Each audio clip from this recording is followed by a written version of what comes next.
Today, I'm behind the wheel of a brand new 2020 Nissan Frontier. And I know what you're thinking, that the Frontier hasn't changed for the last 15 years since 2005. And for the most part, that's been true. But for 2020, Nissan put in a brand new powertrain, a new engine, new transmission, and the Frontier is now the most powerful midsize truck on the road today. Think about that. The most powerful midsize truck there is. And despite the fact the Frontier doesn't have all the bells and whistles and may be dated in some areas, it still does a lot of things really well. Which is why in 2019, there was more Nissan Frontier sold than the brand new Jeep Gladiator and the new Honda Ridgeline and the new GMC Cannon and even the brand new Nissan Titan. So if you're interested, keep watching. Next, I'm going to talk about this brand new powertrain. So first, under the hood, the 2020 Frontier now has a brand new 3.8 liter V6. It replaces the old 4 liter V6, and this engine now produces 310 horsepower. 310 is 49 more horsepower than the old 4 liter V6.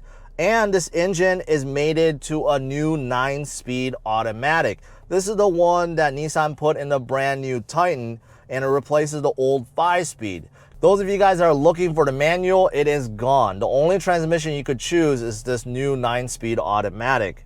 Later on in this video, I'm going to let you know how this Frontier is with this brand new combination. Now, as for the outside, unchanged for 2020. Somehow, I still like it. I think Nissan did a fantastic job when they first introduced the Frontier. It has a truck-like look, a boxy, chiseled, high off the ground look. And even today, I think this look still fits this truck very well. Up front, you have a big grille, big headlights, halogen headlights. They're not LED, there's no daytime running lights, none of that. You just get standard headlights, but just the size of it looks good. Underneath, you have a traditional bumper with fog lights. And because this is a Pro 4X version, there are actually skid plates underneath. It's hard to see, but you get them. Moving to the side, you still have that boxy truck look. Take a look at the fenders, they pop out, and take a look at those big wheels. 16-inch wheels, they have a good design. I like the fact that the tires are nice and big, all-terrain tires. They look beefy, and they look just right on the truck. Now, because this is a Pro 4X, the suspension is different. The shocks are upgraded with Bilstein off-road shocks, and I'll let you guys know how they feel once I start driving. And on the side, you can clearly see those huge roof bars, right? They look really massive, really rugged. And I think that's probably the best part of the Frontier when you're looking at it from the outside. Now, there's two cab configurations. There's a King or a Crew. This one is a Crew. That's why the rear doors are a little bit bigger. And because this is a Crew, the bed is shortened. It's a 5-foot bed rather than a 6-foot bed. And of course, you see some stickers on the back saying Pro 4X. Moving to the back, very squared off, traditional truck-like look. If you fold down the tailgate, you can see the bed is covered with a bed liner, so no worries about scratches or dents or anything like that. And there's a rail system that's built in on both sides and on the bottom, so you're covered there. This Frontier could tow up to 6,700 pounds and payload about 1,500 pounds, which is about average. Not class leading, but definitely not the low end of the pack. Now, moving to the second row, I like the fact that the doors open very wide, almost complete 90 degrees, makes getting in and out very easy. Now, the seats in this Pro 4X is covered in what's called graphite leather.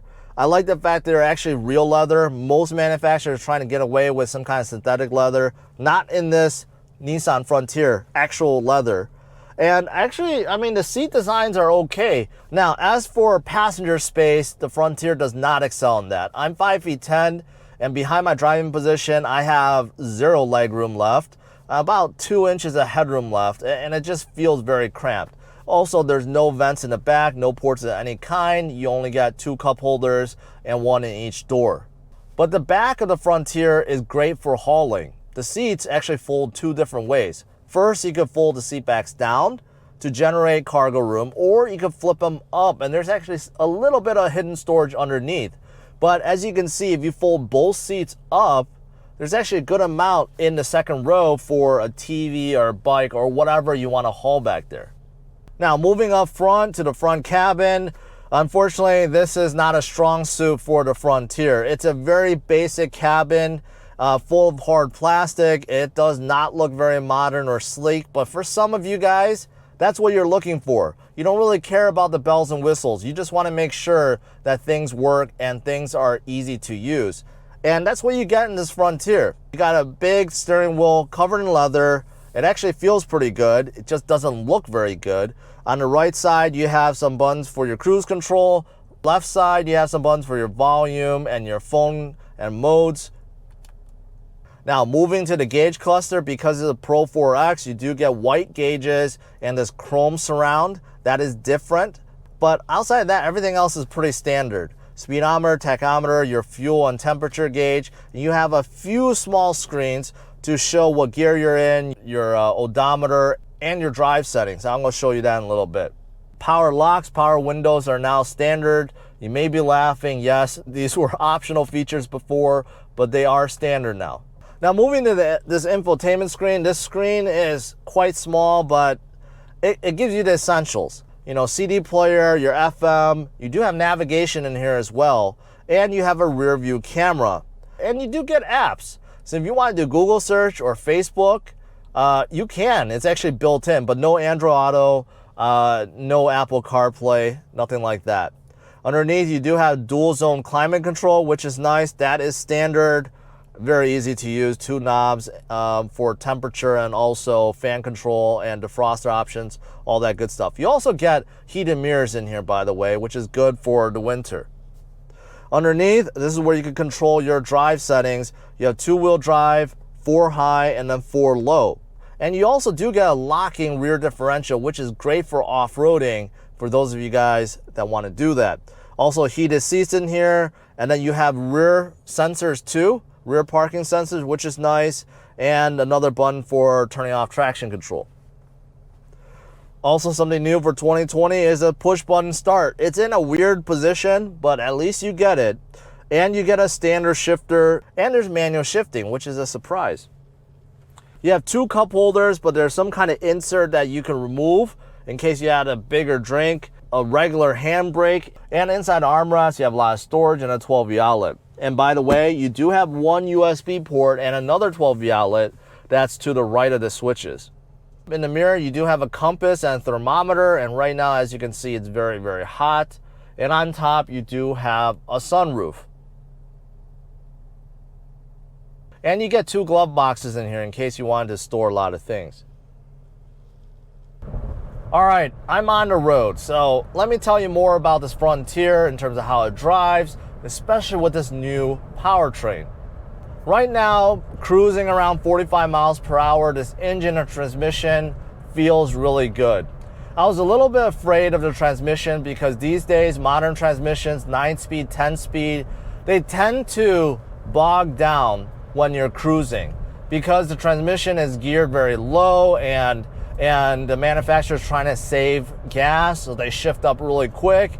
And sometimes it just doesn't feel good around town. I don't get that feeling in this Frontier. Now, as for visibility and driving position, I think it's pretty good in here. The step-in height is quite high, so for those of you guys that are on the shorter side, you may think about getting some side steps. But once you get in, you're sitting high up, a great view past the hood, a commanding view of the road, and the windows are big. Front window is huge, side windows are huge. You get big mirrors, and looking out the back, no problem. So visibility and driving position is really good. And what's also good are these seats. Nissan are known for their seats, zero gravity seats, and I think these are actually very comfortable.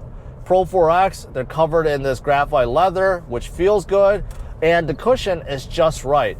There's not that much bolstering, but I don't feel like I'm not sliding around anywhere, and overall, I think they're very comfortable seats. I think the suspension in here is soaking up the little bumps really nicely. Now, on the bigger bumps, I do feel more bed rattle, cabin shakes, more so than a crossover SUV. Obviously, because this is a body and frame truck, it's a little bit different.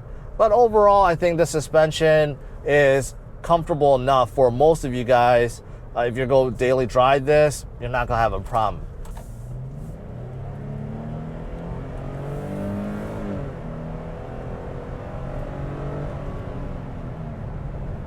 Okay, so I just accelerate about 15 to 60 miles per hour.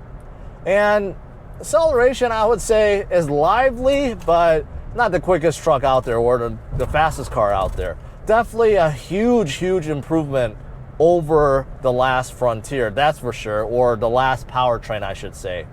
So you can definitely feel the 310 horses. It's really working. Now, I will say the transmission took a while to downshift.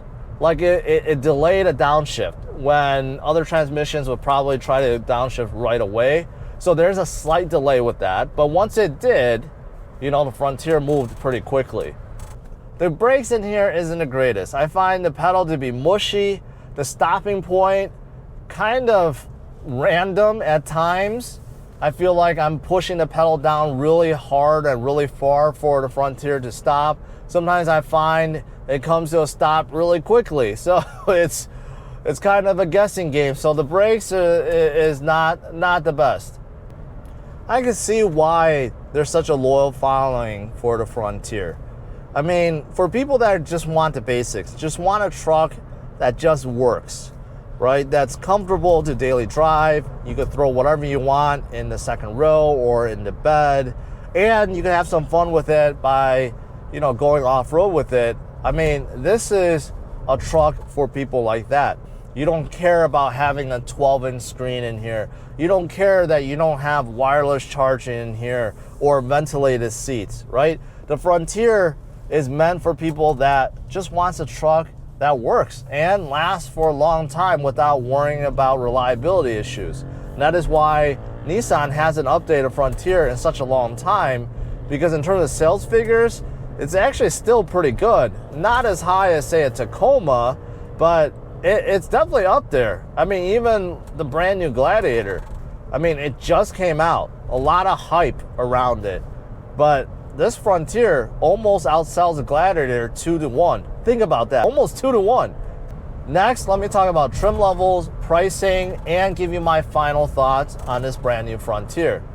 Looking at Nissan's build page, it's a little confusing, so let me break it down. First, there are 4 trim levels. There's the base S, then the SV, Midnight Edition, and finally the Pro 4X. There are also 2 cabs, the King cab with a smaller rear area and a Crew cab with a larger rear area.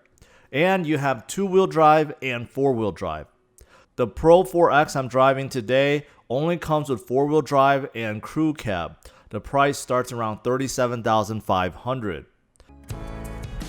To conclude, the 2020 Nissan Frontier doesn't wow you with the latest gadgets, gizmos, or even safety features. The new Frontier wows you with what it has already: solid rugged looks, comfortable drive, and its off-road capabilities. But this new powertrain, the new engine and transmission makes the drive substantially better. I'm giving the brand new 2020 Nissan Frontier a score of 98. To see where it ranks among its peers, check out driversonlyrankings.com. Thanks for watching, hit the like and subscribe to the channel for more reviews, news, and first looks.